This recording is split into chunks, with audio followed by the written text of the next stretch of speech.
बात हरियाणा की जाए और जाट बिरादरी की बात ना हो, ऐसा कैसे पॉसिबल है। लेकिन बीजेपी ने इस बार ऐसा पॉसिबल करके दिखा दिया है। हरियाणा की 90 विधानसभा सीटों के लिए आगामी 5 अक्टूबर को वोट डाले जाने हैं और इन वोटों की गिनती आगामी 8 अक्टूबर को की जानी है। इसलिए राज्य में सियासी गणित लगाए बैठे तमाम राजनीतिक पार्टियों के मठाधीशों की रणनीति पर गहनता से विचार किया जाना जरूरी है, क्योंकि राज्य में लगातार तीसरी बार सत्ता में आने के लिए उतावली बैठी देश की सबसे बड़ी राजनीतिक पार्टी बीजेपी ही है। इसलिए बीजेपी की हर एक एक्टिविटी पर सबकी नजर है। हरियाणा में गैर जाट राजनीति के लिए जानी जाने वाली सत्तारूढ़ बीजेपी ने पिछले चुनावों के मुकाबले जाट कोटा इस बार और घटा दिया है। चौंक गए। 2019 के चुनावों में 20 से अधिक जाट नेताओं को बीजेपी ने चुनाव लड़वाया था, लेकिन इस बार बीजेपी ने सिर्फ 16 विधानसभा क्षेत्रों में ही अपने जाट उम्मीदवार उतारे हैं, जबकि ब्राह्मण और पंजाबी कोटे में बढ़ोतरी की है। बीजेपी ने ऐसा क्यों किया, ये विचारणीय प्रश्न है। इसलिए हम आपको परत की परत बताते हैं। शुरुआत बीजेपी के ब्राह्मण उम्मीदवारों से करते हैं। बीजेपी ने इस बार 11 विधानसभा क्षेत्रों में अपने ब्राह्मण उम्मीदवार उतारे हैं। वहीं इतने ही हलकों में पंजाबी नेताओं पर बीजेपी ने भरोसा जताया है।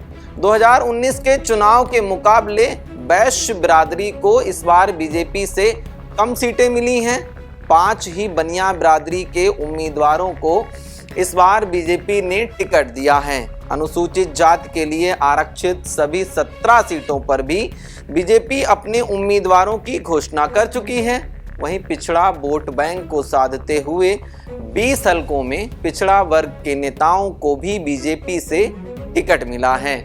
इस बार बीजेपी ने अपनी पहली सूची में 13 जाट उम्मीदवार उतारे थे। बीते मंगलवार को जारी हुई बीजेपी की सूची में 3 और जाट नेताओं बड़ौदा से परवीन सांगवान, राई से कृष्ण गहलोत और हथीन से मनोज रावत को टिकट दिया गया है, जबकि 9 ब्राह्मणों को बीजेपी ने पहली सूची में अपना उम्मीदवार बनाया था।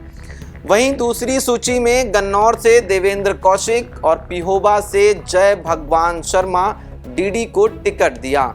इसी तरह पहली सूची में शामिल 8 पंजाबी उम्मीदवारों के बाद बीजेपी ने इस बार 3 और पंजाबी नेताओं को टिकट दिया है। बीजेपी के कुल 22 ओबीसी प्रत्याशियों में 8 यादव और 6 गुर्जर भी शामिल हैं। बुधवार को जारी की गई बीजेपी की लिस्ट में 2 प्रत्याशी ओबीसी और 1 गुर्जर समुदाय से को टिकट दिया गया है।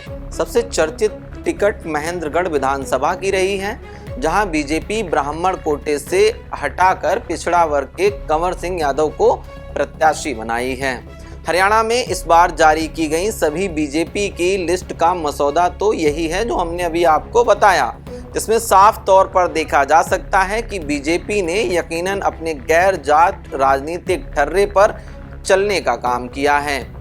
क्या इस ठर्रे पर चलकर बीजेपी तीसरी बार भी हरियाणा का किला फतह कर लेगी?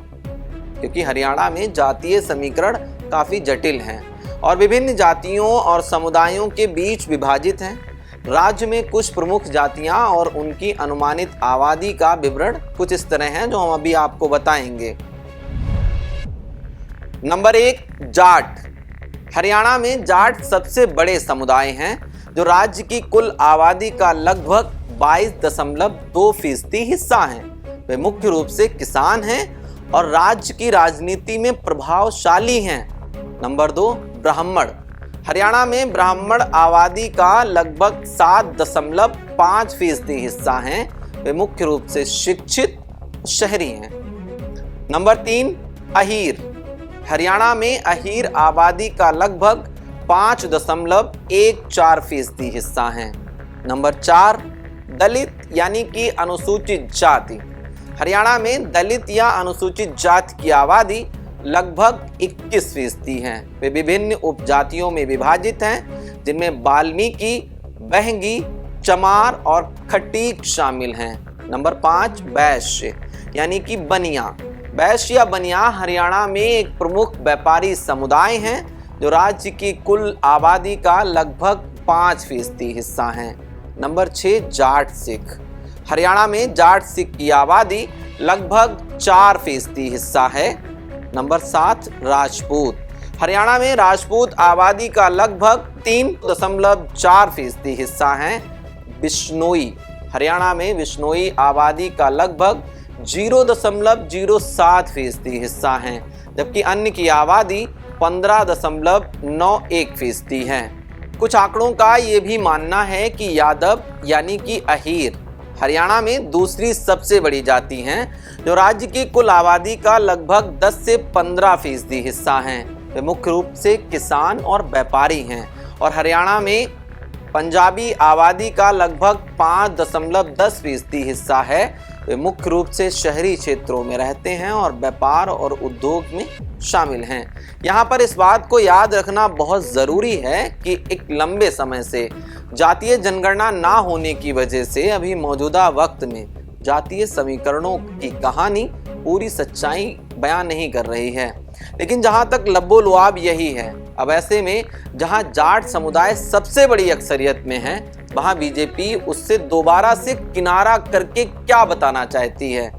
इस बात की ये पक्की दलील है कि बीजेपी सभी वर्गों पर अपनी चाल चलकर शय और मात का खेल खेल रही है, जबकि कांग्रेस हरियाणा के जाट समुदाय के प्रति काफी आकर्षित नजर आ रही है। फिलहाल अभी के लिए इतना ही। मेरा नाम खुशनूर है और आप पंजाब केसरी टीवी देख रहे हैं। बहुत बहुत शुक्रिया आपका। नमस्कार।